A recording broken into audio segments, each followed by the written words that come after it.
What? What's going on, guys? Jerry Neutron here, and today I just wanted to show you some benchmarks from my overclocked GTX 960. So I had a little bit of time to play with this card in Precision X, and I found some stable overclocks. I just kind of want to show you what I hit and some benchmarks, just so you can get a kind of before and after with the stocked card versus overclocked. So if we take a look in Precision X, you can see that pretty much I started off just by maxing out the power target to 110%. And from there, I just went ahead and set my GPU clock offset as high as it could go without crashing. So once it got to a point where it crashed, I would dial it back a little bit just so it could be stable. And once that was done, I did the same thing with the memory overclock. As you can see, I clocked that quite a bit, so it took a little bit of while to find that specific range, but I pushed that as far as it can go. As soon as the driver crashed or I got flickering or something like that, I dialed it back, and eventually I landed on this. So plus 45 for the GPU clock offset, plus 245 for the memory clock offset, and this is all on stock voltage. So I tried to throw a little bit of voltage at it, and it did allow me to hit higher overclocks, but they still weren't any more stable.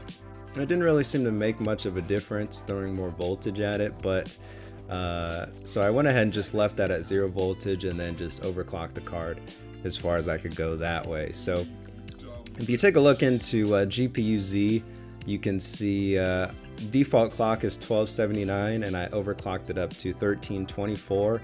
And then memory is 1753 and I overclocked it to 1875. You can also see that the boost is overclocked as well to 1387.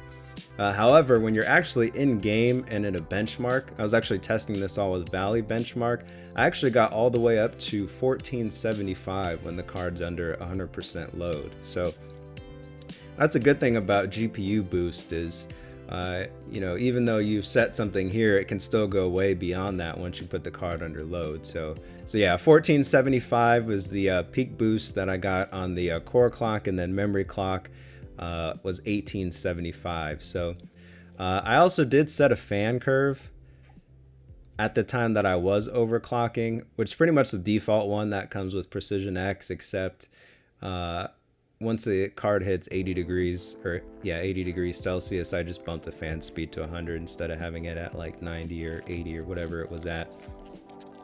But aside from that, yeah, I didn't do anything there. I have it off now though, because I like my silence. But yeah, that's pretty much it. The toughest part was just kind of finding a stable overclock, but it's pretty easy to overclock the card in general, though there's only a couple sliders. So anyway, enough rambling. I'm just going to show you guys some benchmarks.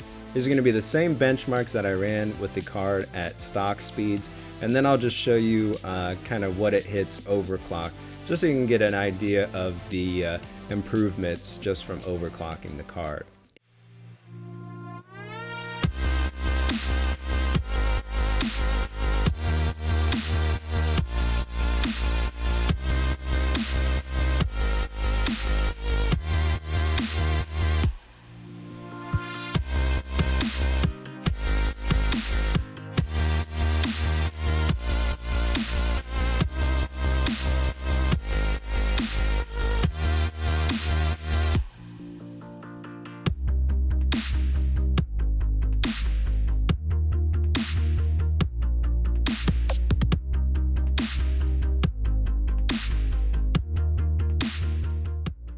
So yeah, that's about it, guys. Let me know what you think about the overclock down in the comments below, and let me know whether this is a card that you would use once overclocked. And I know some of you guys were saying it was lacking power.